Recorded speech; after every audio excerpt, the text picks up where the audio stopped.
মানে বেমার ধরছে কোথায় আমরা চিল্লাই করে, হ্যাঁ মানে হয়েছে ক্যান্সার, আমরা আমার ক্যান্সারের ওষুধ খোঁজাচ্ছিলাম, ব্যাটারি কমে গিয়েছে। সুবহানাল্লাহ ওয়ালহামদুলিল্লাহ ওয়া লা ইলাহা ইল্লাল্লাহ। মুসলমানেরা বলতেছিলাম শয়তান আমাদের প্রকাশ্যে শত্রু দুশমন। এই শয়তানের পাল্লায় পড়লে আমাদের কাজ হবে না, শয়তানকে সবসময় বর্জন করতে হবে। আল্লাহ রাসূলের সাথে সম্পর্ক, কারণ আমার আল্লাহ কোরআন কারীমের মধ্যে বলে দিয়েছেন ইন কুনতুম তুহিব্বুনাল্লাহ ফাত্তাবিউনি ইউহিব্বুকুমুল্লাহ ওয়া ইয়াগফির লাকুম যুনুবাকুম ওয়াল্লাহু গফুরুর রহিম।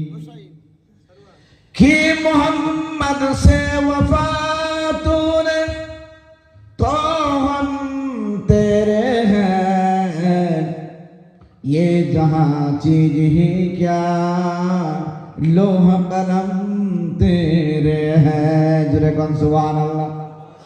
रसूलेर तरीका मानिबे যখন আল্লাহ হবে তোমাদের আপন। এই জগতকে ছাড়া লোহ কলম সবই হবে তোমার আপন। যেরকম সুবহানাল্লাহ। আমরা যদি আল্লাহ রাসূলের আনুগত্য করি, আল্লাহ রাসূলের যদি অনুকরণ করি, আল্লাহর হুকুমের যদি আমরা দাসত্ব করি, আল্লাহর দাসত্ব করি, তাহলে আমার আল্লাহ রাব্বুল আলামিনের সমস্ত মাখলুক আমাদের খিদমত করতে থাকবে। একটু জোরে বলা যাবে কি সুবহানাল্লাহ। আমার আল্লাহ আমাদেরকে তৈরি করেছেন তার ইবাদতের জন্য, আর সমস্ত মাখলুক তৈরি করেছেন মানুষের কল্যাণের জন্য। যেরকম সুবহানাল্লাহ।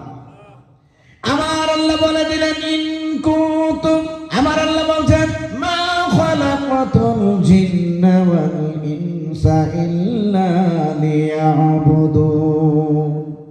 আমি মানুষ এবং জিন জাতিকে সৃষ্টি করেছি শুধুমাত্র কেবলমাত্র আমি আল্লাহ রাব্বুল আলামিনের ইবাদত করার জন্য। একটু জোরে বলা যাবে কি সুবহানাল্লাহ। যারা আল্লাহর দাসত্ব করবেন, যারা আল্লাহ রাসূলের আনুগত্য করবেন, আমার আল্লাহ বলে দেবে বন্ধু বলে দাও দুনিয়ার মানুষদেরকে, কুল আপনি বলে দেন ইন কুনতুম তুহিব্বুনাল্লাহ, তোমরা যদি আমার আল্লাহকে ভালোবাসতে চাও, আমার আল্লাহকে যদি পেতে চাও, আল্লাহর সান্নিধ্য যদি লাভ করতে চাও, আল্লাহর প্রিয় বান্দা যদি হতে চাও, ফাত্তাবিউনি, আমার নবীকে দিয়ে আল্লাহ বলেছেন তাহলে আমি নবীর ইত্তেবা করো, তোমরা অনুসরণ করো। আল্লাহর নবী বলেন, আল্লাহ তাআলা কোরআনে বলছেন আল্লাহ রাসূলের ইত্তেবা করলে, অনুসরণ করেন করলে ইউহিব্বুকুমুল্লাহ, আমার আল্লাহ ওই বান্দাকে ভালোবাসবে। যেরকম সুবহানাল্লাহ। শুধু ভালোই বানাবে না, ওয়া ইয়াগফির লাকুম যুনুবাকুম ওয়াল্লাহু গফুরুর রহিম। আমার আল্লাহ রাব্বুল আলামিন ওই বান্দার জীবনের সমস্ত গুনাহগুলি মাফ করে দিবে, কারণ আমার আল্লাহ হচ্ছেন ক্ষমা করনেওয়ালা, অত্যন্ত দয়াবান ও মেহেরবান।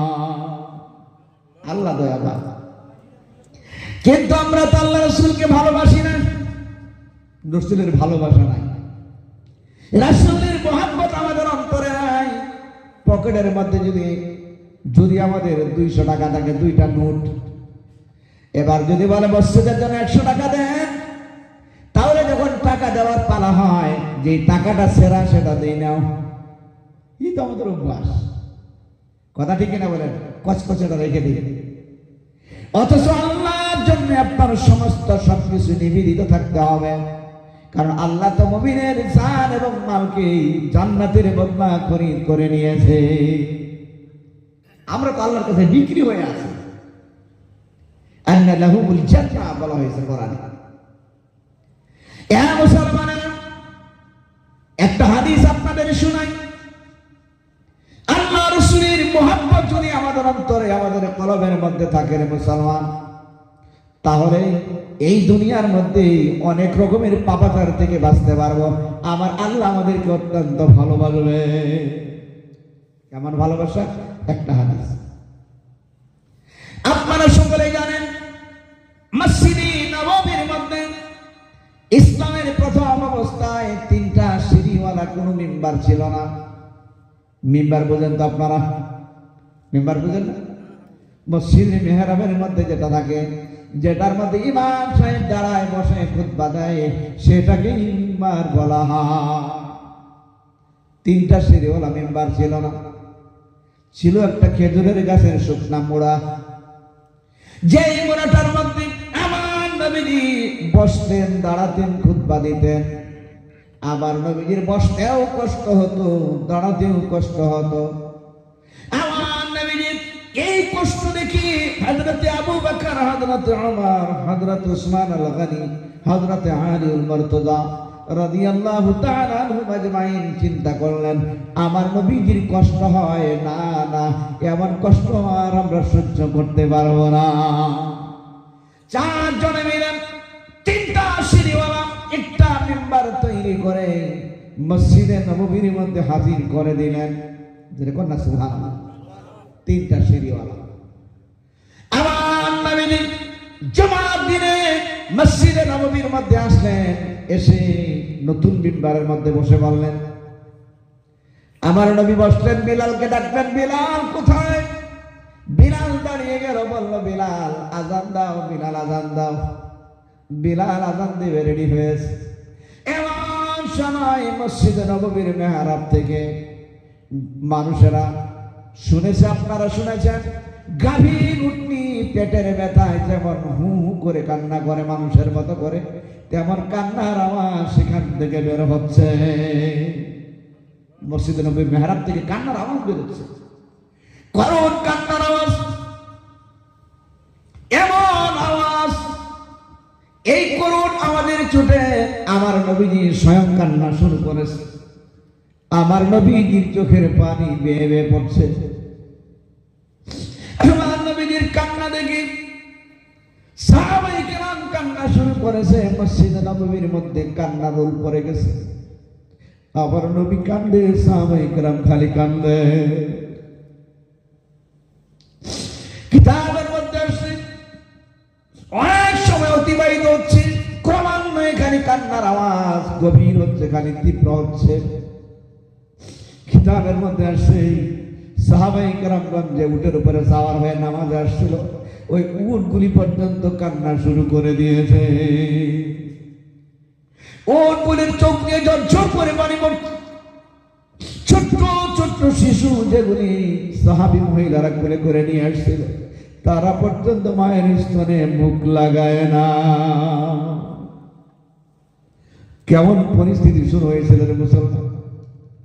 এবার নবী হযরত আবু বকরকে ডাক দিয়ে বলেন, আবু বকর রে, তাকে দেখো কোথা থেকে কান্নার আওয়াজ আসে। কারণ এই কান্নার আওয়াজ আমি আল্লাহর নবী সইতে পারি না। সাহাবায়ে কেরাম খুঁজতে লাগলাম। হযরত আবু বকর খুঁজতে দেখে ওই যে শুকনা খেজুর গাছের গোড়াটা, ওটা থেকে পানি বের হচ্ছে, আর ওটা থেকেই কান্নার আওয়াজ আসতেছে। হযরত আবু বকর ডাকতে বলেন, নবী, ও নবীজি, এই যে শুকনা খেজুর গাছের মোড়া, এটা থেকেই কান্নার আওয়াজ আসতেছে গো নবী। আমার নবীজি বরকতি পাগুলি দিয়ে 1 কদম 2 কদম করে করে করে করে সেই খেজুর গাছের মোড়ার কাছে চলিয়া যায়। আমার নবীজি বরকতি হাত দিয়া খেজুর গাছের মোড়ার উপরে হাত বোলাইয়া বলে, খেজুর গাছের মোড়া রে, আর কাঁদিও না, তোমার কান্না আমি সইতে পারি না। আর যদি তুমি কাঁদতে থাকো, আমার সাহাবীরা কাঁদতে কাঁদতে বেহুশ হয়ে যাবে। ছোট্ট ছোট্ট শিশুরা কাঁদতে কাঁদতে তারা বেহুশ হয়ে যাবে। খেজুর গাছের মোড়া কাঁদতেছেন, আওয়াজ বের হচ্ছে। আল্লাহ নবী যখন খেজুর গাছের মোড়াকে জিজ্ঞাসা করেছেন, খেজুর গাছের মোড়া আল্লাহকে ডাক দিয়ে বলে, আল্লাহ মাবুদ আমার জবান খুলে দাও, আমি তোমার বন্ধুর সঙ্গে কথা বলি। আল্লাহর হুকুমে খেজুর গাছের জবান, খেজুর গাছের মোড়ার জবান খুলে দেয়। খেজুর গাছের মোড়া ডাক দেয়া বলে, নবী গো, ও নবী গো, নবী আমি কাঁদি কয়েকটা কারণে। কারণ হলো আমি মসজিদে নববীর মধ্যে আছি, আপনি আজকে মসজিদে নববীতে প্রবেশ করলেন আর নতুন মিম্বারের মধ্যে উঠে আপনি বসে বললেন আপনার শরীরের ছোঁয়া আমার মধ্যে আজকে লাগে নাই। আমি কাঁদি এই জন্যে, আমি বুঝতে পেরেছি আপনার শরীরের ছোঁয়া আমার মধ্যে আর কোনোদিন লাগবে না, এই জন্যে আমি কান্দি গো নবীজি। আমার নবীজি বলেন, কাঁদিও না। খেজুর গাছের মোড়া ডাক দিয়ে বলেন, নবী গো, কিয়ামতের ময়দানে আমার আল্লাহ যদি আমাকে জিজ্ঞাসা করে, ও খেজুর গাছের মোড়া, তুমি তো আমার মসজিদে নববীর মধ্যে ছিলা, বলো আমার বন্ধুর জন্য তুমি কি করেছ? আমার নবী যদি আপনি যদি আমার মাধ্যমে বসতেন, দাঁড়াতেন, খুতবা দিতেন সারা জীবন, তাহলে আমি আল্লাহর দরবারে বলতে পারতাম, আল্লাহ গো তোমার বন্ধুর জন্য কিছুই করতে পারি নাই, তবে বসার এবং দাঁড়ানোর সুযোগটুকু করে দিয়েছি, খিদমত করেছি। আল্লাহর নবী বলেন, ও খেজুর গাছের মোড়া আর কাঁদিও না। খেজুর গাছের মোড়া ডাক দিয়ে বলেন, নবী গো, আমার কয়েকটা আবদার আছে, যদি শুনেন তাহলে কান্না বন্ধ হবে। আমার নবী বলেন, কিসের আবদার, কি জন্য কান্দ? খেজুর গাছের মোড়া ডাক দিয়ে বলেন, নবী গো, হাসুরের দিন এত ভয়াবহ হবে, যেদিন মাথার উপরে সূর্য চলে আসবে, জমিনগুলি তামার মতো গরম হয়ে যাবে, সমস্ত মানুষেরা খালি পানি পানি বলে চিৎকার মারবে। ওই দিন হাউজে কাউসার ব্যতীত কোনো পানি থাকবে না, আল্লাহর আরশের ছায়া ব্যতীত কোনো ছায়া থাকবে না। সবাই খালি পানি পানি বলে কাঁদবে, এমন পানির পিপাসা মানুষের লাগবে। সমস্ত দুনিয়ার সমুদ্র নদী নালার পানি যদি পান করে দেওয়া হয়, একটা মুহূর্তের জন্য তার পানির পিপাসা মিটবে না। ওই দিন যদি হাউজে কাউসারের এক পেয়ালা পানি পান করে দেওয়া হয়, দ্বিতীয়বার পানির পিপাসা লাগবে তো দূরের কথা, আল্লাহর বান্দার পানির কথা আর মনে হবে না। হাউজে কাউসার এত দামি। ওই দিন আপনি আল্লাহর আরশের ছায়ার নিচে জায়গা পাবেন। ও নবীজি ওয়াদা দেন, ওই দিন আমাকে আপনার সঙ্গে আল্লাহর আরশের ছায়ার নিচে জায়গা দিবেন। দেখেন খেজুর গাছের মোড়া তার টার্গেট কেমন। মুসলমান, আমাদের কি একটু চিন্তা আছে রে মুসলমান? হাসরের ময়দানে কি হবে? মাথার মগজগুলি গলে গলে খালি পড়বে। ওই দিন চিৎকার করলে কোন চিৎকার কাজে আসবে না। আমার আল্লাহর নবী বলেন, দেখে তুমি গাছের মোড়া যাও যাও, ওয়াদা দিয়ে দিলাম, আমি যেদিন আল্লাহর আরশের ছায়ার নিচে জায়গা পাবো, সেখানে আমি তোমাকে সঙ্গে সেখানে রাখব। খেজুর গাছের মোড়া কান্না বন্ধ করো, তবু কান্না বন্ধ হচ্ছে না। খেজুর গাছের মোড়া ডাক দেয়া বলে, আল্লাহর নবী, আমার আরেকটা আপনারা হলো, আপনি যে জান্নাতে থাকবেন সেই জান্নাতে আমাকে সঙ্গে রাখবেন নি। আল্লাহর নবী বলেন, খেজুর গাছের মোড়া যাও যাও, ওয়াদা দিয়ে দিলাম, তোমাকে আমি আমার সঙ্গে সেখানে রাখবো। এবার খেজুর গাছের মোড়ার কান্না বন্ধ হচ্ছে না। আল্লাহর নবী বলেন, তবু তুমি কেন কান্দ? খেজুর গাছের মোড়া ডাক দিয়া বলে, নবী গো, আমাকে যদি আপনার জান্নাতের এক কোণায় নিয়ে রেখে দেন, এমন জান্নাত আমি চাই না, চাই না, চাই না, এমন জান্নাত আমার দরকার নাই গো নবীজি।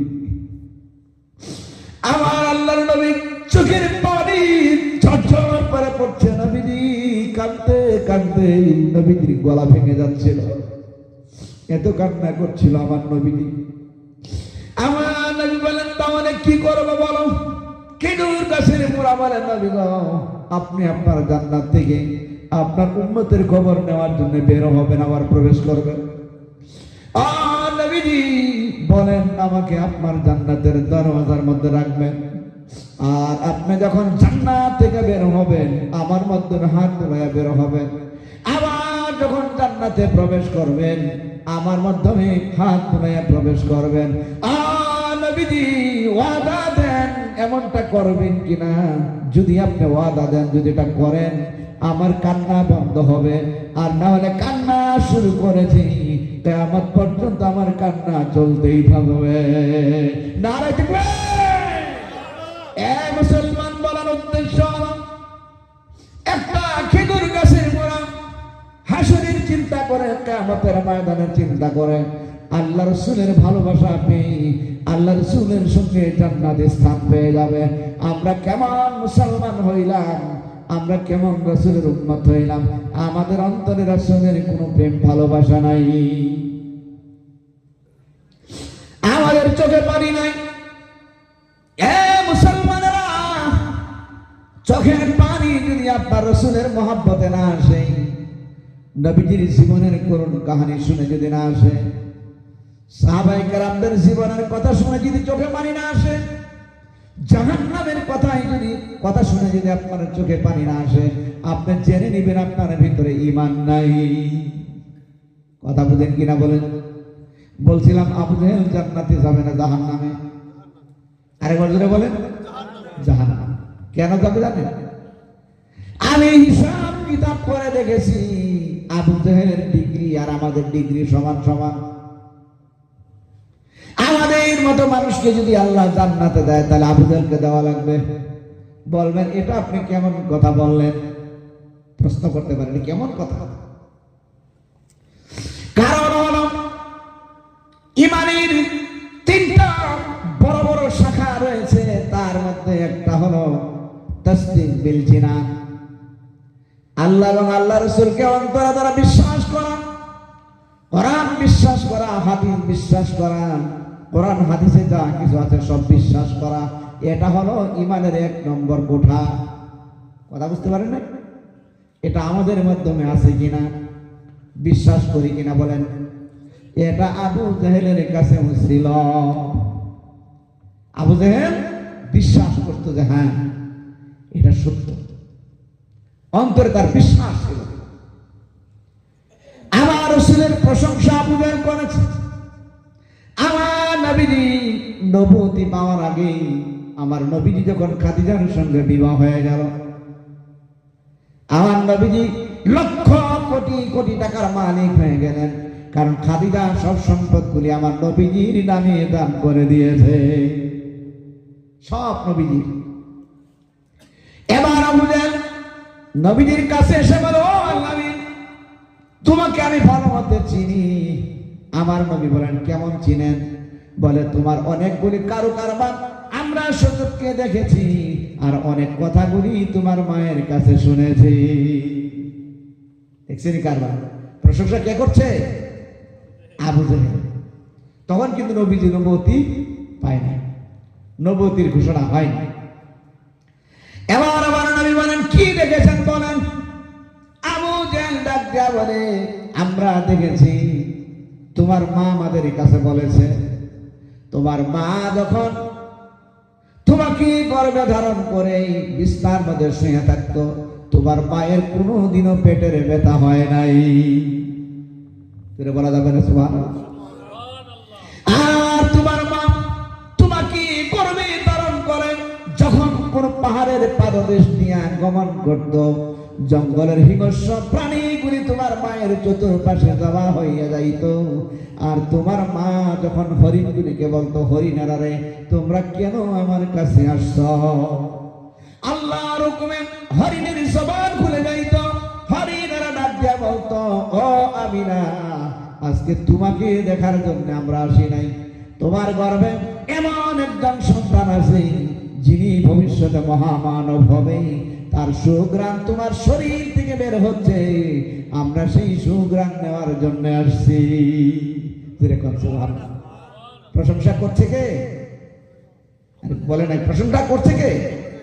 আবু জাহেল প্রশংসা করছে। এগুলা দেখেছি আবু জাহেল।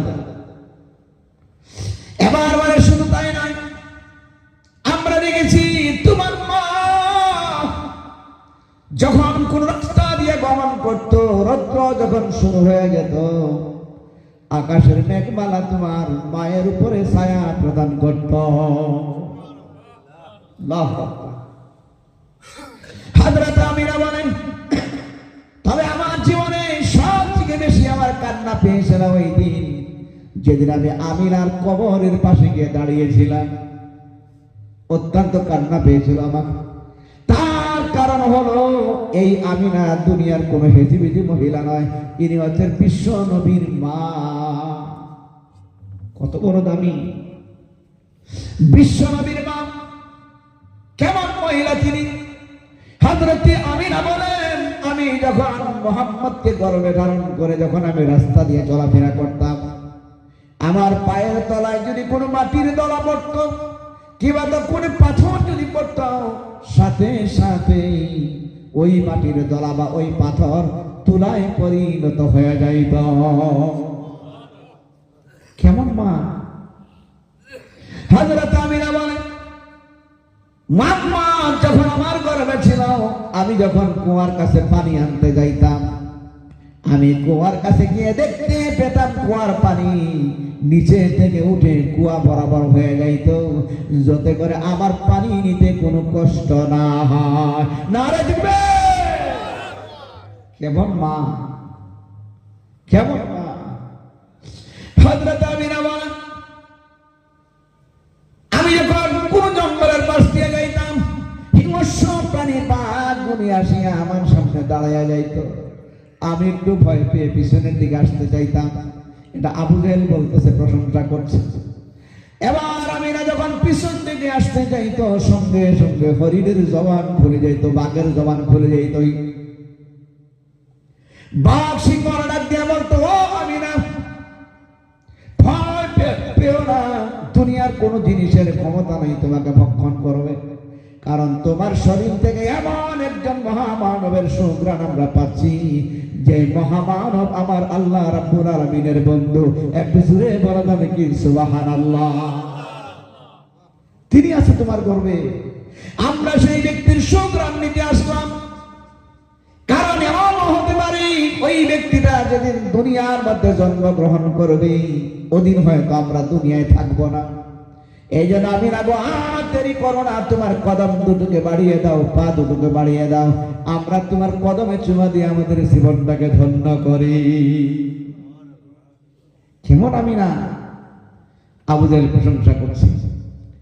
আবু জাহেল বলে, তোমার মা তোমাকে গর্ভে ধারণ করে যখন ঘরের মধ্যে শুয়ে থাকতো, আমরা দূরের থেকে দেখতে পেতাম তোমার মায়ের ঘরের চালটা ফাঁকা হয়ে যেত, আর আকাশ থেকে এমন একটা আলো তোমার মায়ের ঘরে আসতো, আমরা পরিষ্কার দূরে থেকে দেখতে পেতাম। শুধু খালি তাই নয়, হযরত আব্দুল্লাহ যখন ইন্তেকাল করেছেন, আমার নবীজি হযরত আমিনার গর্ভে, তখন আমিনার শরীর থেকে খালি সুঘ্রাণ খালি বের হয়, আমিনার শরীর থেকে ঘ্রাণ বের হয়, এমন ঘ্রাণ, এমন সুগন্ধি, আল্লাহর এই জমিনের উপরে, এই আসমানের নিচে আর কোথাও নয় এত সুন্দর সুঘ্রাণ। এবার আব্দুল্লাহ যখন ইন্তেকাল করেছে, এলাকার মহিলারা আমিনার কাছে আসে আর বসে থাকে আর ভালো ভালো কথা বলে। এবার সব মহিলারা বলে, আমিনা, ব্যাপারটা কি বুঝতে পারি না, কিছুদিন আগে তোমার স্বামী ইন্তেকাল করেছে, আর তুমি এত দামি দামি সুগন্ধি কেন ব্যবহার করো? তুমি কি অন্য জায়গায় বিবাহের মতলব করছো নাকি? মহিলারা তো আছে, খালি খুঁচাখুচি করে আছে। আমি নাকি এমনটা বললাম, এই কথা সবার কানে কানে কানাফুসি হতে লাগলো। আমিনা দামি দামি সুগন্ধি লাগায়, মনে হয় তার বিবাহের ধান্দা আছে। স্বাভাবিক কথা, আমাদের দেশেও যদি কারোর স্বামী মারা যায়, সে যদি একটু সাজুগুজু করে বের হয়, মানুষের মনে মনে ভাবে বিয়ে হইতে যায়, বিয়ে বসতে যায়। কথা ঠিক কিনা বলো? ঠিক তেমন করে আমিনাকে বলছে, আমিনা, তোমার শরীরে সুগন্ধি এত দামি দামি, এত দামি সুগন্ধি তুমি কোথায় পাও? তুমি কি অন্য জায়গায় বিবাহ হওয়ার ধান্দা আছে নাকি? এমন করে ধীরে ধীরে খবরটা নবীজির দাদা আব্দুল মুত্তালিবের কানে যখন পৌঁছে যায়, আব্দুল মুত্তালিব বড় চিন্তায় পড়ে গেল, সর্বনাশ, কয়দিন আগে আমার কলিজার টুকরা সন্তান চলে গেল, এখন যদি বৌমাও চলে যায়, আমার বৌমা তো গর্ভবতী, তাহলে এই বৌমাও যদি চলে যায় আমি কার দিকে তাকায়া থাকবো? এবার আব্দুল মুত্তালিব চলে আসলেন আমিনার বাড়িতে। আমিনার বাড়ির সামনে দাঁড়ায়া ডাক দিলেন, আমিনা। আমিনা বাড়ির থেকে বের হয়ে দেখলেন নবীজির দাদু দাঁড়িয়ে আছে, শ্বশুর আব্বা দাঁড়িয়ে আছে। ডাক দিল, শ্বশুর আব্বা আসেন, আসেন, আমার ঘরে আসেন গো, শ্বশুর আব্বা আসেন। আব্দুল মুত্তালিব ডাক দিয়ে আমার, ও আমিনা, ও বৌমা, কয়দিন আগে আমার প্রাণের সন্তান আব্দুল্লাহ দুনিয়া ছেড়ে চলে গেছে। ওই বেদনা, ওই দুঃখ, ওই যন্ত্রণা আমার অন্তর থেকে এখনো দূর হয় নাই। আর তুমি দামি দামি আতর লাগাচ্ছ শুনলাম, তুমি কি আমাদেরকে ছেড়ে অন্য জায়গায় বিবাহে চলে যাবে? আমি ডাক দিয়ে বলে, আব্বা। হযরত আমিনার চোখের পানিগুলি ঝরঝর করে পড়তেছিল। ডাক দিয়ে বলে, আব্বা গো, ও আব্বা, না না না, আমি কোনো আতর ব্যবহার করি না, কে আমাকে আতর এনে দেবে? আমি তো কোনো পুরুষের সঙ্গে কথা বলি না, পাশে যাই না। সত্য কথা যদি বলি, যেদিন আপনার ছেলের সঙ্গে আমার বিবাহ হয়েছে, প্রথম যেদিন আমাদের বাসর রাত হয়েছে, ওই রাত থেকে আমার শরীর থেকে এমন ঘ্রাণ প্রবাহিত হয়, আমি দুনিয়ার কোন সুঘ্রাণ ব্যবহার করি না। একটু জোরে বলে যাবে কি সুবহানাল্লাহ?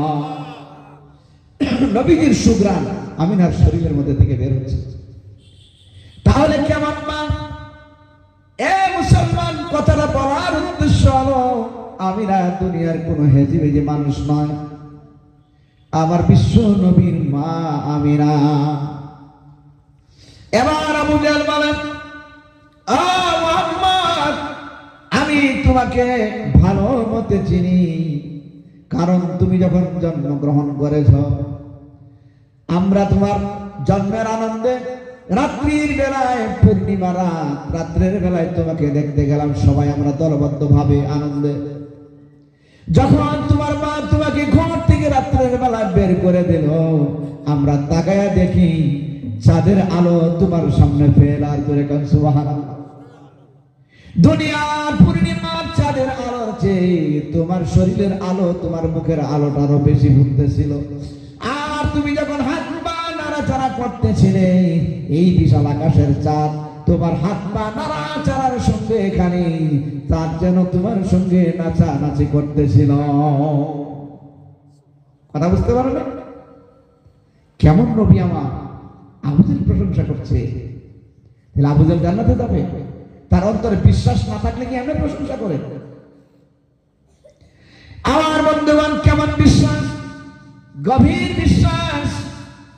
কারণ হলো, আবু জাহেল যতদিন দুনিয়ায় বেঁচে ছিল, আবু জাহেলের মাল সম্পদ, টাকা পয়সা, সোনা দানা যদি কোনো জায়গায় আমানত রাখার দরকার হতো, আমার নবীজির কাছে সেই আমানত রাখতো। একটু জোরে বলে যাবে কি সুবহানাল্লাহ? বিশ্বাস না থাকলে তার কাছে কি জমা রাখে? আবু জাহেলের নবীজির সাথে যে রাগ ছিল, এই রাগটা ছিল গদির রাগ, বুঝেন না? কুরসির রাগ, নেতাগিরির রাগ।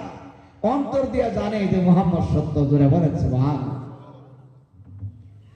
বন্ধুগণ আমার, তাহলে আবু জাহেল অন্তরে দ্বারা বিশ্বাস করেছে আমার আল্লাহ সত্য, নবী সত্য। আমরা অন্তর দিয়ে বিশ্বাস করি। ঈমানের দ্বিতীয় নম্বরের পিলারটা হলো ইকরার বিল লিসান। আর আপনি কালিমাটাকে অন্তরে দ্বারা বিশ্বাস করার পরে দুই নম্বর কাজ যেটা সেটা হলো আপনার জবানের দ্বারা প্রকাশ করা, মুখের দ্বারা সাক্ষ্য দেওয়া, বলা। মুখ দিয়ে আমরা বলি লা ইলাহা ইল্লাল্লাহ মুহাম্মাদুর রাসূলুল্লাহ, ইকরার বিল লিসান, জবানের দ্বারা সেটাকে ইকরার করা, বলা, সাক্ষ্য দেওয়া, স্বীকার করা, স্বীকারোক্তি দেওয়া। এবার আবু জাহেল বলবেন আবার আবু জাহেল কোন দিন সে কলিমা পড়লো, এটা আপনারা বলতে পারেন, এটাও হাদিস আছে। আমার নবীজি একদিন রাত্রের বেলায় এসে যখন দাঁড়ালো, কয়েকজন সাহাবী বসে আছে। একজন সাহাবী আল্লাহর নবীর কাছে গিয়ে বলে, নবী গো, নবীজি আপনি তো রাহমাতাল লিল আলামিন, আপনি তো দয়ার নবী। নবীজি আমি আবু জাহেলের কাছ থেকে কিছু টাকা আমি ঋণ নিয়েছিলাম, আগামী কালকে টাকা দেওয়ার তারিখ। আমি যদি টাকাগুলি সময় মতো দিতে না পারি, আবু জাহেলের চরিত্র ভালো না, আমাকে ধরে ধরে খালি মারবে। কথা ঠিক কিনা বলে? খারাপ লাগতেছে, শেষ করে দিব কি? আবু জাহেল ধরে ধরে মারবে। আমার নবী বলেন, তাহলে আমাকে কি করতে বলো? আবু জাহেল তোমাকে মারবে, আমাকে কি করতে বলো? সাহাবী ডাক দিয়ে বলেন, নবী গো, আপনি যদি একটু দয়া করে টাকার জামিনদার হইতেন, আমার হাতে টাকা হলে আমি আপনার হাতে টাকা দিয়ে দিব, আর আপনি আবু জাহেলের কাছে পৌঁছাইয়া দিবেন, এই সাক্ষীটুকুন আপনি হবেন, জামিনদার হবেন। দেখেন কারবার, বিশ্বাস না থাকলে কি জামিনদার হওয়া যায়? আমার ভাষা মানে বুঝেন নাই আপনারা। আমার নবী বলেন, ও সাহাবী চলো যাইনি, আবু জাহেলের কাছে যাই, তোমার টাকার জামিনদার হতে যাই। ওই দিন ছিল কিন্তু আমাবস্যার রাত। কিসের রাত ছিল? জুড়ে বলেন, কিসের রাত? আমাবস্যার রাতটা বিরাট আলো হয় না? আমাদের ওদিকে অন্ধকার হয়, এদিকে এদিকে অন্ধকার হয়, তাইলে আমি একই দুনিয়ায় বাস করছি। বন্ধুগণ আমার, অন্ধকার রাত, আমার নবীজি সাহাবীকে সঙ্গে নিয়ে রওনা দিয়েছে। আমার নবী আগে আগে যায় আর সাহাবী পিছনে পিছনে যায়। হাদিসের মধ্যে আসছে, আমার নবীজি এত সুন্দর ছিল, তিনি যদি অন্ধকার রাস্তায়, অন্ধকারের মধ্যে যদি তিনি বের হতো, এনার শরীরের আলোতেই সব রাস্তাগুলি আলোকিত হয়ে যাইত। যেরকম সুবহান, কত সুন্দর ছিল আমার নবী। আমার নবীর সুন্দরের বর্ণনা যদি সারা জীবন করা যায়, শেষ করা যাবে না রে মুসলমান। আমার নবীজি কোনোদিন খিলখিল করে হাসে নাই, দাঁত বার করে হাসে নাই। আমরা যেরকম হাসতে গেলে 32টা দাঁত বেরিয়ে আসে, আমার নবীজি 32টা দাঁত বের করে কোনোদিনও হাসে নাই। তিনি আর হাসার সময় হলে মুস্কি হাসি দিতেন, তাবাসসুম, মুস্কি হাসি। তবে একটা হাদিস আছে, হাদিসটার নাম হলো হাদিসে জাহে। এই হাদিসটা বলতে গিয়ে আমার নবী হেসে ফেলেছিলেন, আর হাসতে গিয়ে আমার নবীজির দাঁতের আগালগুলি একটু বিকশিত হয়েছিল। সাহাবায়ে কেরাম বলেন, আমার নবী হাদিসটা বলতে গিয়ে যখন সামান্য হেসে ফেলেছিল, দাঁতের আগাল যখন বের হয়েছিল, সেখান থেকে এমন চমক বের হয়েছিল, আমরা সেই চমকের কারণে মক্কা নগর থেকে সিরিয়া পর্যন্ত দেখতে পেয়েছি। সুবহানাল্লাহ, কেমন সুন্দর, চিন্তা করতে একবার। এত সুন্দর ছিল নবী আমার। মুসলমানেরা, আমরা কেমন আসি, কেমন নবীজিকে ভালোবাসি রে মুসলমান। নবীজির ভালোবাসা আমাদের সকলের দরকার আসেনি? একটু জোরে জোরে বলেন, দরকার আসেনি? ওগো মদিনা মদিনা, ও আশিক মুমিনের ঠিকানা। জোরে কোন সুবহানাল্লাহ। ওগো মদিনা মদিনা, আশিক মুমিনের ঠিকানা। ওগো দিদার চেয়ে কাঁদো তোমরা, দিদার চেয়ে কাঁদো তোমরা, হইয়া নবীর দিওয়ানা। মদিনা মদিনা, আশিক মুমিনের ঠিকানা। হায় হায় মদিনা মদিনা, আশিক মুমিনের ঠিকানা। ওগো নবীর শ্রেষ্ঠ সাহাবী হযরতে আবু বকর সিদ্দিক, ওগো নবীর শ্রেষ্ঠ সাহাবী হযরতে আবু বকর সিদ্দিক, ভালোবেসে শৈল পাশে, ভালোবেসে শৈল পাশে, ছায়া দেখো মদিনা মদিনা মদিনা, আশিক মুমিনের ঠিকানা, হায় হায় মদিনা মদিনা, আশিক মুমিনের ঠিকানা। ওগো কালো হাবশে বিলালের ভালোবাসল এই পাগলে, ওগো কালো হাবশে বিলালের ভালোবাসল এই পাগলে, ইসলামের প্রথম মজেন, ইসলামের প্রথম মজেন বানাইলেন রব্বানা মদিনা মদিনা, আশিক মুমিনের ঠিকানা, হায় হায় মদিনা মদিনা, আশিক মুমিনের ঠিকানা। ওগো মদিনা মদিনা, আশিক মুমিনের ঠিকানা। ওগো জালালউদ্দিন সুয়ুতি ৭৫ বার দেখল নবীজি, এতবার দেখিয়াও নবী, এতবার দেখিয়াও নবী, তৃপ্তি তাহার হলো না মদিনা মদিনা, আশিক মুমিনের ঠিকানা, হায় হায় মদিনা মদিনা, আশিক মুমিনের ঠিকানা। যেরকম সুবহানাল্লাহ। এ মুসলমানেরা বলতেছিলাম, এবার আমার নবীজি আগে আগে যায় আর সাহাবী নবী পিছনে পিছনে যায়। এত সুন্দর আমার নবী। আমার নবী যদি রাস্তা দিয়ে চলাফেরা করত, শরীরের সুগন্ধিতে খুঁজে নবীকে বের করা যেত। আমার নবীর শরীর থেকে সবসময় সুগন্ধি বের হতো,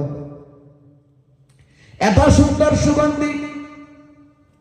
এবার আমার নবীজি যাচ্ছেন, আকাশ বাতাস সুগন্ধিতে মুখরিত হয়ে যাচ্ছে, রাস্তা আলোকিত হয়ে যাচ্ছে।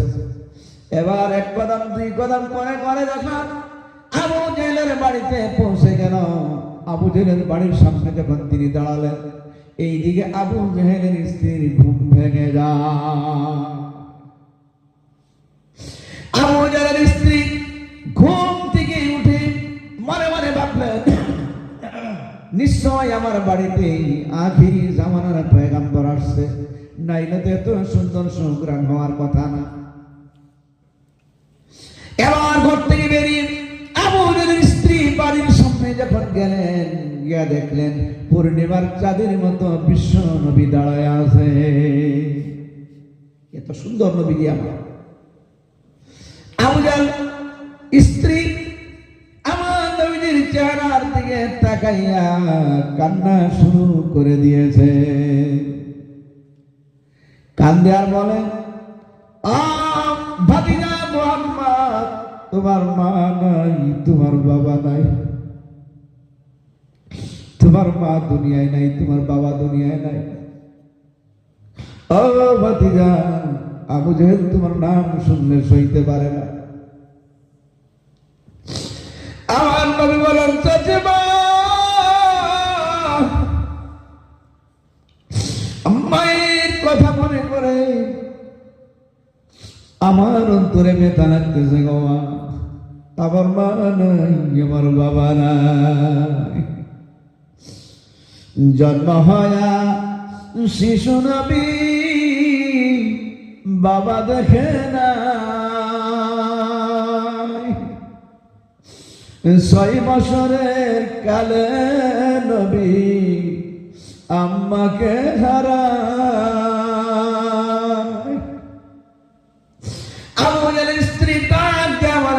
ভাতিজা এত রাত কেন আসছো, কি ব্যাপারটা? আমার নবী বলেন, চাচিমা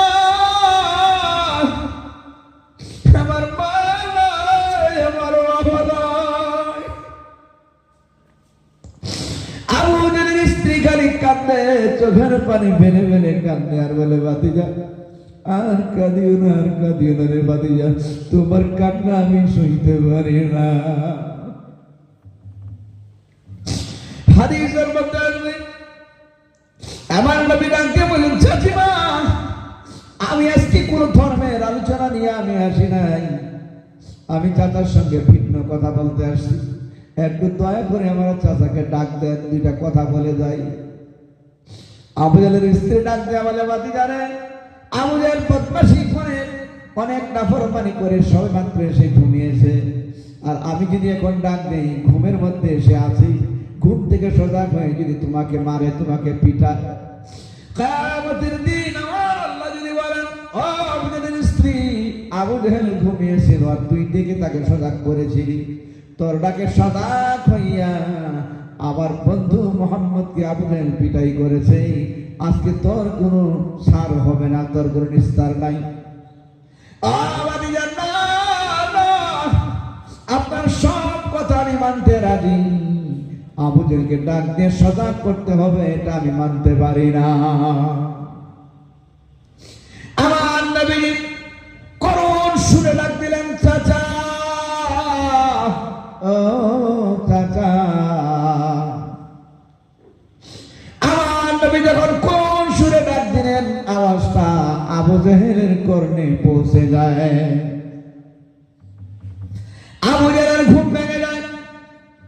আবু জাহেল ঘুম থেকে উঠে এক কদম দুই কদম করে করে ঘর থেকে বের হয়েছে, আর আদরের গ্রাম সুগন্ধি যখন পেয়েছে, বুঝতে পেরেছে আমার ভাতিজা আজকে বাড়িতে আসছে, মোহাম্মদ আজকে বাড়িতে আসছে। এবার ঘর থেকে বের হয়ে দেখে পূর্ণিমার চাঁদের মতো আবার বিশ্ব নবী দাঁড়ায় আছে।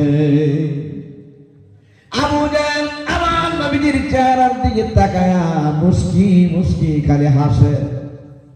আমার নবীজি আবু জাহেলের চেহারার দিকে তাকায়া হাসে। দেখছেন নি কারবার? শত্রুর বাড়িতে রাত্রে একটার সময় গিয়েছে, সত্যিকারের শত্রু হলে তাকে ছাড় দেবে? কথা বলে না, ছাড় দেবে কেউ?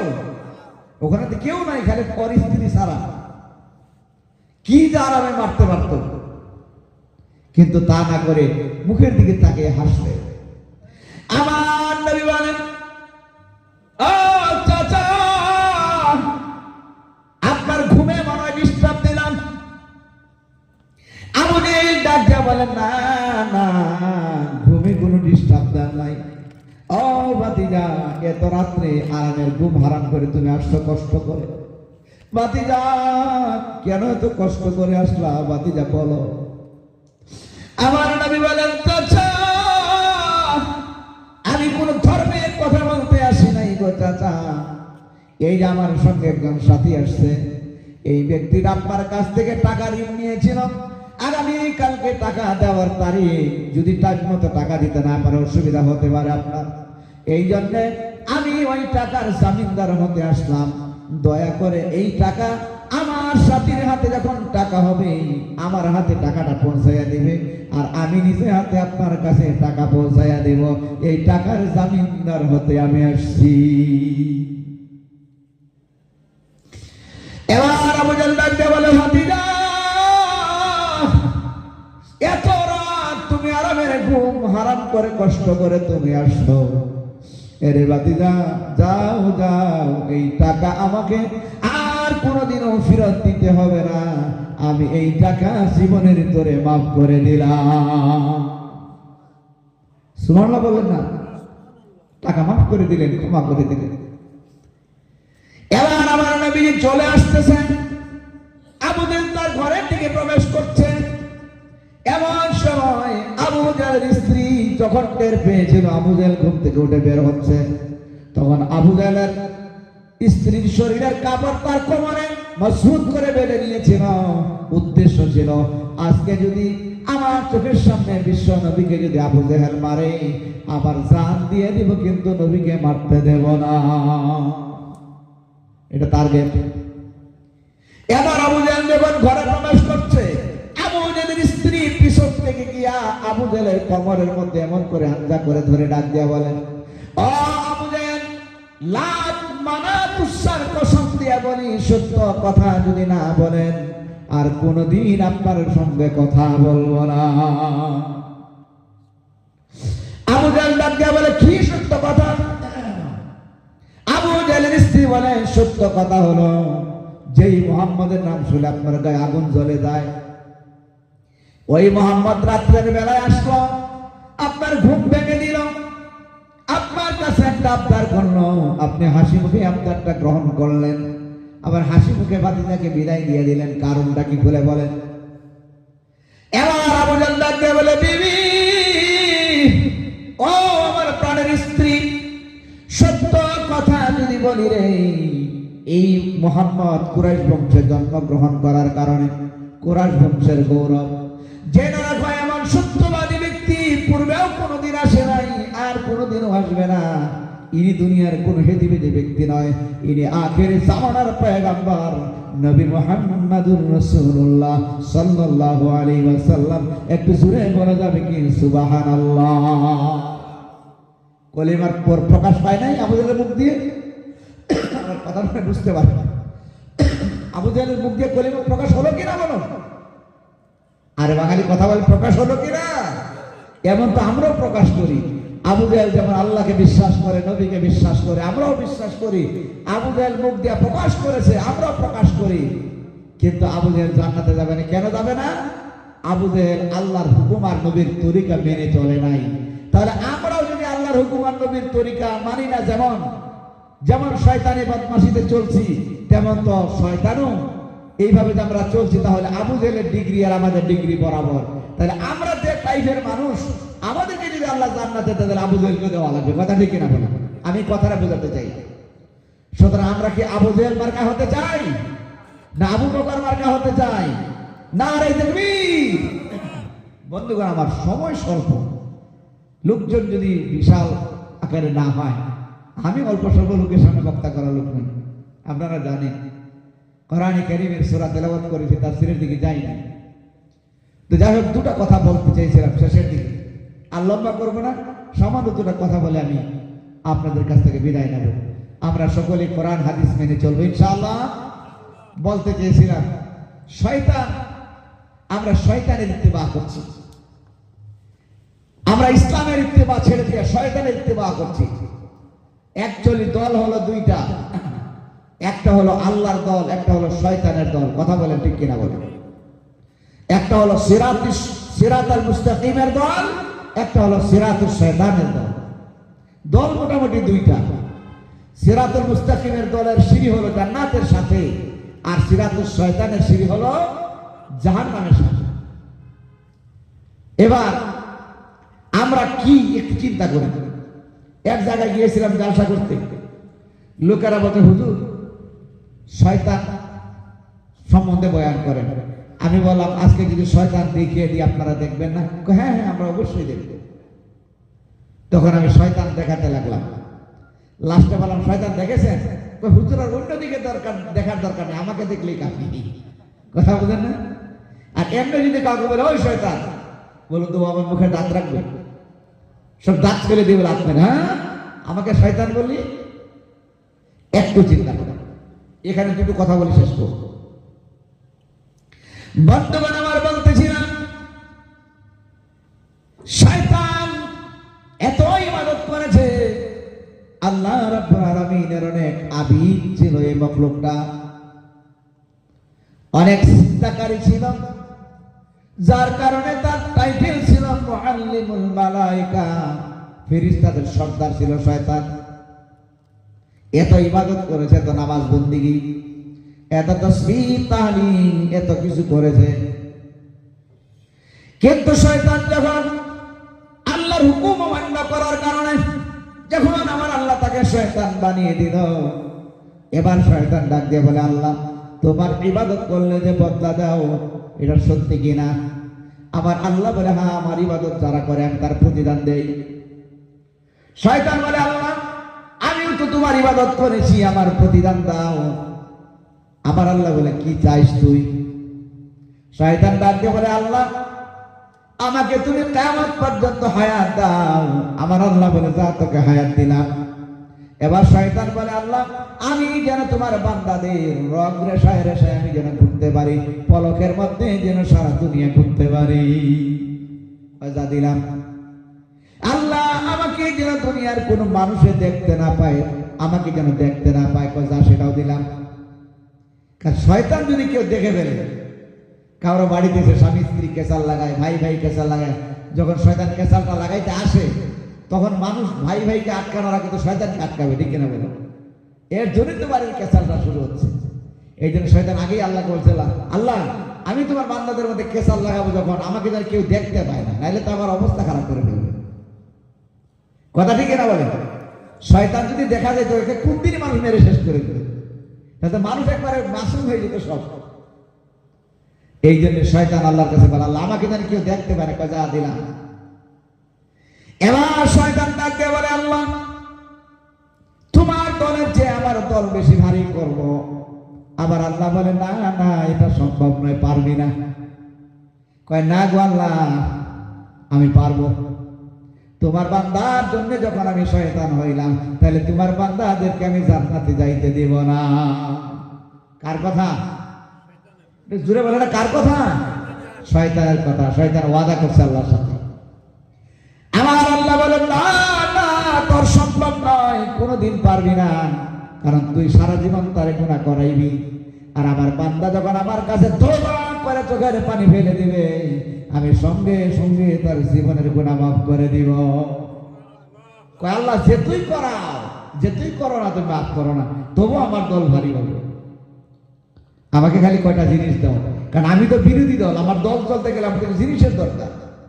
কথা ঠিক কিনা বলো? আসে না কোথায় গেলে শয়তান? এরা বিজেপির এজেন্ডা বাস্তবায়ন করছে, আরএসএস এর এজেন্ডা বাস্তবায়ন করছে আল্লাহর নামে, আল্লাহর ঘরের নামে। কথা ঠিক কিনা বলেন? আমাদের মুখ খুলতে হবে, কথা বলতে হবে। এইরকম অপকর্মে আপনারা পা দিতে যাবেন না। যে ব্যক্তি কলিমা জানে না, ইসলাম কি মুসলমান কি জানে না, তারা আবার এত দরদ ইসলামের জন্য বাপরে বাপ। আমার কথা বুঝতে পারেন না? খারাপ লাগতেছে কথাটা? এই ষড়যন্ত্রে পা দিবেন না আপনারা। কেউ যদি জিজ্ঞাসা করবেন এক কথাই বলবেন আমরা ওই কথার ওই কাজের পক্ষপাতিত্ব নয়, কিন্তু কিছুগুলি গোবর ভক্ত সব দলেই থাকে। আগামী দিনে দেখবেন ওখানে শিরিক এবং বেদাতের ভালো আস্তানা তৈরি হবে। গাঞ্জার আসর বসবে, ওখানে গানের আসর বসবে, সবকিছু হবে। ওটা ওই বাদশাহ আকবর যেমন দ্বীন ইলাহি তৈরি করেছিল ইসলামের বিরুদ্ধে, তেমন একটা আস্তানা সেখানে তৈরি হবে। কিছু নামধারী কিছু মৌলবীরাও তার সাথে মিশা ঘেঁষা করছে। আমি তাদেরকে অনুরোধ করছি এখনো সময় আছে, চলে আসুন। আমরা কম বুঝলেও অনেক কিছু বুঝি, ঠিক কিনা বলেন? খারাপ হয়েছে কথাটা? এটা আমার বলাটা হক, আমি বলে দিলাম, মানেন চায় না মানেন। কারণ ওই ব্যক্তিরা বিগত 20 বছরে যে কাজটা করতে পারে নাই, আমাদের মধ্যে যে বিভাজনটা ঘটাতে পারে নাই, সেইটা তিনি একদিনে ঘটিয়ে দিলেন। কথা বলেন ঠিক কিনা? যার কারণে গোটা ভারতে এই পশ্চিমবাংলার এই পরিযায়ী শ্রমিক মুসলমানরা, নিরহ মুসলমানরা মার খাচ্ছে। কথা ঠিক কিনা বলেন? তুমি এত এত বেটার সেন্ট বুঝেন তো? এটাকে কি বলেন আপনারা? আর কথা বলেন না কেন? কলা। কলা। তুমি এত এত বেটার কলা, তুমি এত মহাপুরুষ, যেখানে ছিল সেখানে গিয়ে বানাও না, এখানে কোথায় কি করতে আসছো? কথা খারাপ পেল না? এটা এই পর্যন্তই বললাম, কথাটা বলে দিলাম। সুতরাং ওইগুলাতে পা দিবেন না। আমরা আল্লাহ রাসূল সাল্লাল্লাহু আলাইহি ওয়াসাল্লামের তরিকায় চলবো ইনশাআল্লাহ, আল্লাহর হুকুমে চলবো ইনশাআল্লাহ। আসেন, আমি যে কথাটা বলতে চেয়েছিলাম, এবার শয়তান ডাক দিয়ে বলে আল্লাহ আমার দল চলতে গেলে আমার তো কিছু জিনিস লাগবে। আল্লাহ বলে কি চাইস? শয়তান ডাক দিয়ে বলে আল্লাহ তোমার পক্ষ থেকে বার্তা পাঠাও, আর বার্তাগুলি জমিনের মানুষের কাছে যখন পৌঁছায়, তারা ওই বার্তা অনুযায়ী ভালো পথে ভালো কাজ তারা করে, তাদেরকে বিভ্রান্ত করা যায় না। তাদের কাছে ওহী আসে, ওদের কাছে ওহী আসে, নবীদের কাছে ওহী আসে না, জিবরাইল আসে না? আল্লাহ দয়া করি আমাকেও একটা ওহী দাও, আমাকে একজন জিবরাইল দাও, যাতে আমার কাছে খবর পৌঁছায়। বলো গো আল্লাহ, আমার আজরাইল কে হবে? আজরাইল কে হবে আমার?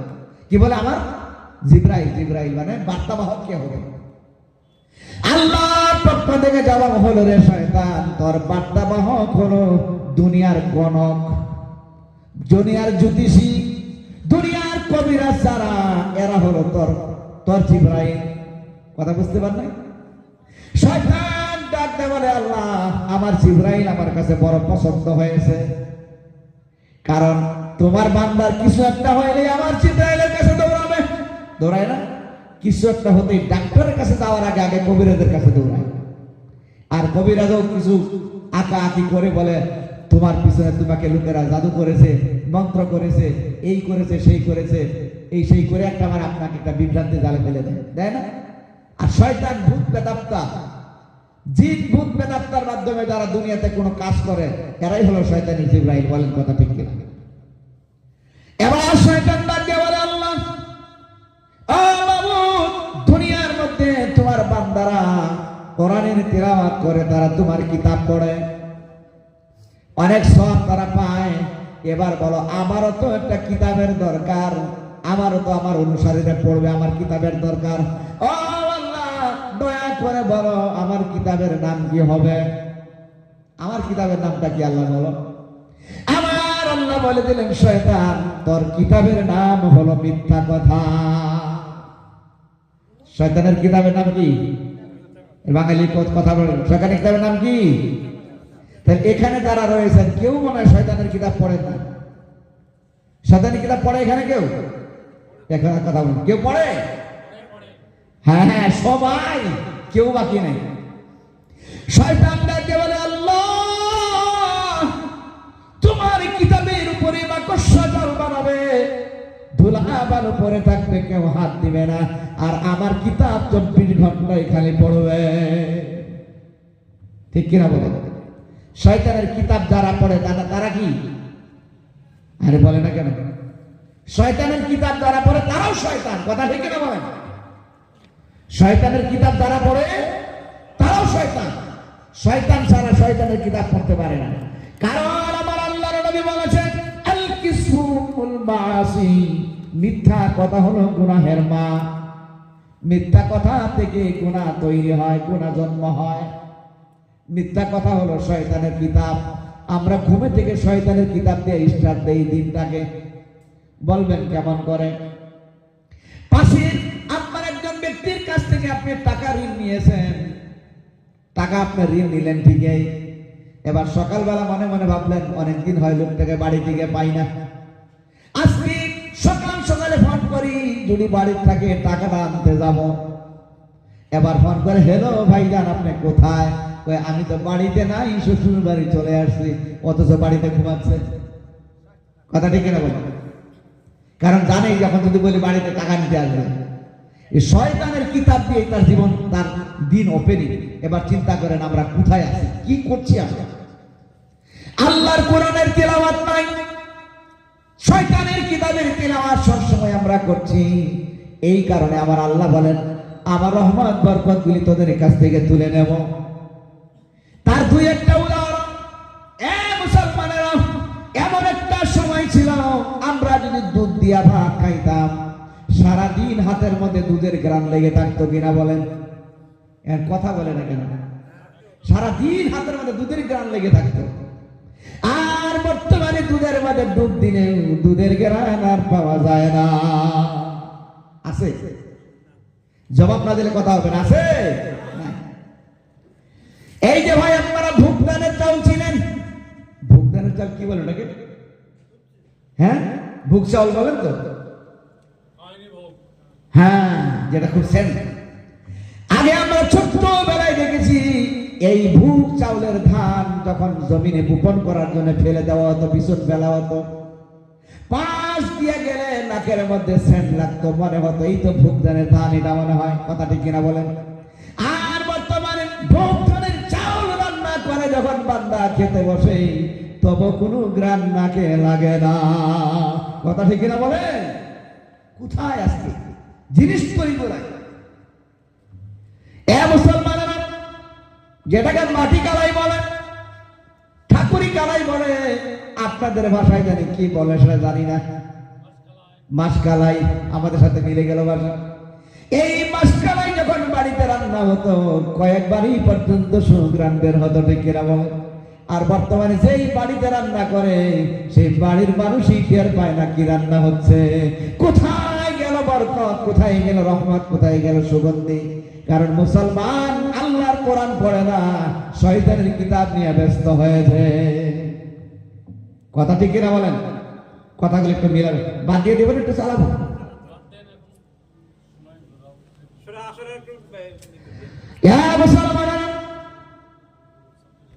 আমি যে কথা পয়েন্ট পর্যন্ত নিয়ে দিতে চাইছিলাম সেটা শুনে একটু মনোযোগের সহিত এবার শয়তান ডাকতে বলে, আল্লাহ আমার কিতাব তো সবাই পড়ে, মাশাআল্লাহ বহুত ভালো। আল্লাহ তোমার বান্দারা তোমার ইবাদত করার জন্য মসজিদ আছে, এবার বলো আমার তো একটা মসজিদের দরকার, বলো তো আমার মসজিদ কোনগুলি হবে? আমার মসজিদ লাগবে তো। তোমার মসজিদ আছে গ্রামে গ্রামে, মানুষ গিয়ে নামাজ পড়ে, আমার মসজিদ কোথায়? আমার আল্লাহ জানিয়ে দিলেন, শয়তান তোর মসজিদ হলো দুনিয়ার বাজার, দুনিয়ার বাজারগুলি হলো তোর মসজিদ। এবার বলেন আমাদের অন্তর মসজিদে গেলে বেশি ভালো লাগে না বাজারে গেলে শান্তি লাগে? হ্যাঁ, তাইলে এবার শয়তানের মসজিদ ভালো লাগে, আল্লাহর মসজিদ ভালো লাগে না। সাহাবায়ে কেরামের আমল ছিল, কোন সাহাবী যদি বাজারে যাইতো তার সন্তানদেরকে যদি জিজ্ঞাসা করা হতো তোমার আব্বু কোথায় গিয়েছে, বলতো বাজারে গিয়েছে। কখন আসবে? কয় এক্ষুনি আসবে। আর যদি মসজিদে যাইতো, যদি জিজ্ঞাসা করা হতো তোমার বাবা কোথায়, মসজিদে গিয়েছে। কখন ফিরবে? কয় জানি না। এটা ছিল আমাদের আমল। আর আমাদের আমল যদি বাজারে যায়, যদি মসজিদে যায়, কেউ যদি জিজ্ঞাসা করে তোমার বাবা কোথায়, কয় মসজিদে। কখন আসবে? কয় এই এক্ষুনি চলে আসবে। আর যদি বাজারে যায়, যদি জিজ্ঞাসা করা হয় তোমার আব্বা কোথায়, বলে আব্বা বাজারে গিয়েছে। কখন আসবে? কয় জানি না, জানি না কখন আসবে। এই জন্য বলে মুখের কথায় হয় না ফকির আলীর লম্বা শুনি, মুখের কথায় হয় না ফকির আলী। ওরে মুসলমান কোন জায়গাতে রইল তোর ঈমান? বাবা মাথায় টুপি দেখি মেয়ের মাথা খালি, শয়তানে যাহে বসে বসে বাজায় রঙের তালি। বন্ধু রে বলেন ঠিক কিনা? ওরে মুসলমান কোন জায়গাতে রইল তোর ঈমান? সুদের টাকার বাড়ি রে তোর, সুদের টাকার গাড়ি, শয়তানে যাহে বসে বসে ঢোলে লাগায় বাড়ি। বন্ধু রে এই তো হলো আমাদের অবস্থা। এবার শয়তান বলে আল্লাহ তোমার ঘরে লোক পাওয়া যাবে না, আর আমার ঘর থেকে মানুষ যাইতে চাইবে না। বিকাল হলে আর ভালো লাগে না, চটপট চল বাজারে যাই চা খেয়ে আসবো। বাজারে চললো স্যার। শয়তানের মসজিদে না গেলে তার ভালো লাগে না, কিন্তু বাড়ির পাশে মসজিদ, মন চায় না মসজিদে যাইতে। এবার বলেন তার অন্তরে শয়তানের মসজিদের মহব্বত বেশি না আল্লাহর মসজিদের? শয়তানের। এবার বলেন শয়তানের মসজিদের মহব্বত তার অন্তরে, সে মানুষ না সে শয়তান? জোরে বলেন, একটু হিসাব করবেন। এবার শয়তান ডাকতে বলে আল্লাহ তোমার মসজিদে দিনের মধ্যে 5 বার করে আযান দেওয়ার মুয়াজ্জিন আছে, আমারও তো একটা মুয়াজ্জিনের দরকার। আমার মুয়াজ্জিন কারা হবে? দেখেন তাল কি মিলাইছে। আমার আল্লাহর পক্ষ থেকে জবাব হলো, আরে শয়তান তোর মুয়াজ্জিন হলো দুনিয়ার বাদ্য বাজনা, দুনিয়ার অশ্লীল গান, এগুলি হলো তোর মুয়াজ্জিন। এবার বলেন এগুলি আমাদের কাছে আছে কি নাই? মোবাইলে আছে কি নাই? আছে না? গানের টান শুনলে আর মুসলমান পাগলা আছে কিনা? পাগল মন রে মন কেনে এত কথা বলে।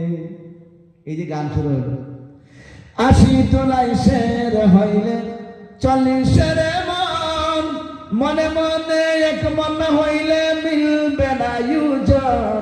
পাগল মোহন রে মনে কেনে তো কথা বলে। কত রকমের গান, কত অশ্লীল গানও আছে না? এইগুলি শয়তানের সমস্ত, মানে এক কথাই অশ্লীল গান, ভালো গান নয়। কিন্তু অশ্লীল গান যেই গানে মানুষদেরকে জিনাহের পথে, শয়তানি পথে উদ্বুদ্ধ করে, এই সমস্ত গানগুলি আর সমস্ত রকমের বাসনা, এগুলি হচ্ছে শয়তানের মুয়াজ্জিন। এবার বলেন, আপনি সিনায় হাত দিয়া শয়তানের মুয়াজ্জিন কি আমাদের কাছে ভালো লাগে না? ধীরে বলেন, লাগে না? তাহলে শয়তানের মুয়াজ্জিন তার কাছে ভালো লাগে, সে কি?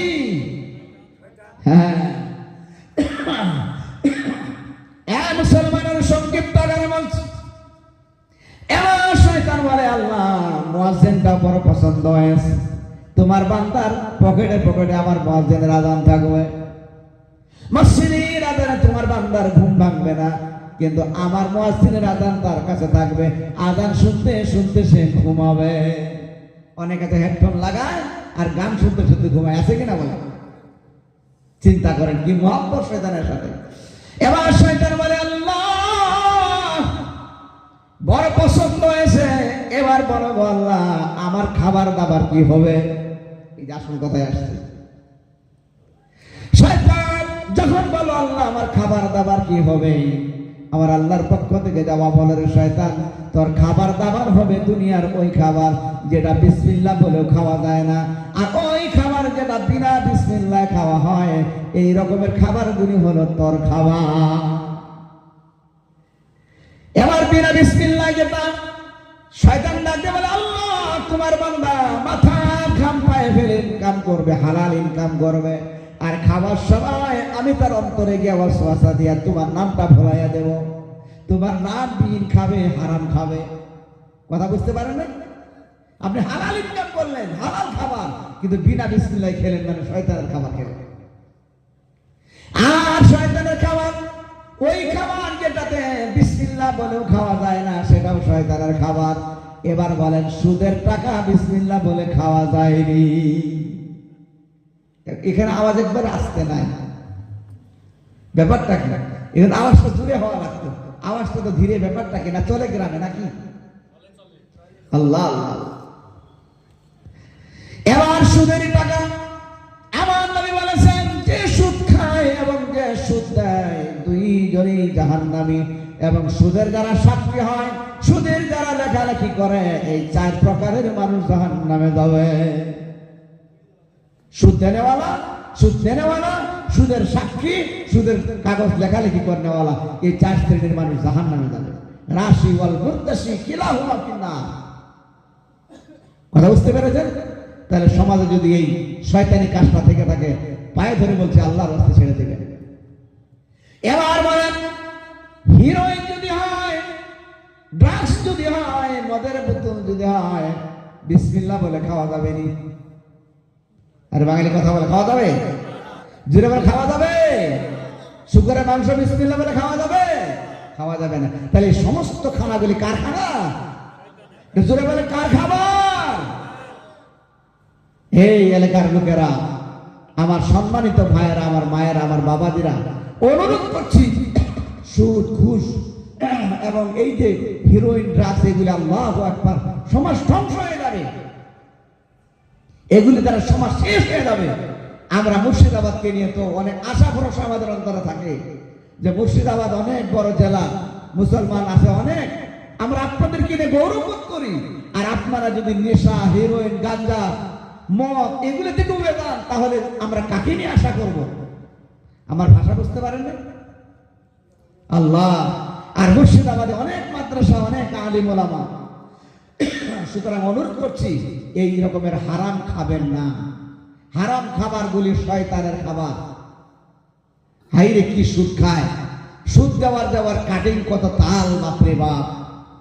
যারা সুদ খাচ্ছেন, আমি বলে দিলাম, আপনার সুদ খাওয়ার বয়সটা জানি কত জানি না, এমন সময় আসবে সুদের টাকা আপনি খাচ্ছেন, আপনার স্ত্রী আপনার সাথে সম্পর্ক নষ্ট হবে, সন্তান আপনার কথা মানবে না, আপনার শরীরে চিররোগ দেখা দিবে, যে রোগের চিকিৎসা আপনার সারা সম্পদ বিক্রি করে করতে পারবেন না। কথা বুঝতে পারেন না? এগুলি কেন হয়? এই শয়তানের খাবার খাওয়ার কারণেই আমাদের এই ব্যাধিগুলি শুরু হয়। সুতরাং এলাকার লোকদেরকে বলছি, আমরা আর জীবনে সুদ খাবো না ইনশাআল্লাহ। জোরে বলে ইনশাআল্লাহ। ঘুষ খাবো না ইনশাআল্লাহ।